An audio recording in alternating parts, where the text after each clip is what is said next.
ما الان یه معضل دیگه‌ای که در صنعت خودمون داریم بحث سرمایه‌گذاری خارجیه.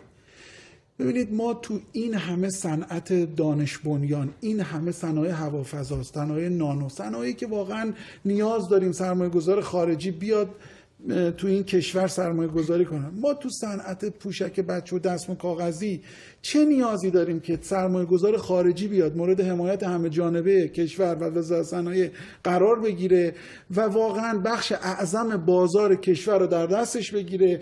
این قطعا به ضرر جمهوری اسلامی ایرانه، به ضرر کشور ما. نباید اجازه بدیم بازار مصرفمون به سادگی دست کشورهای خارجی قرار بگیره. این یکی از چیزای ما به وزارت صنعت. یه دقیقه نشد، 30 ثانیه. نه، یک دقیقه شو، یک کمتر از یه دقیقه دیگه هم باقی مونده که آقای اسفندیاری پاسخ این سوال رو هم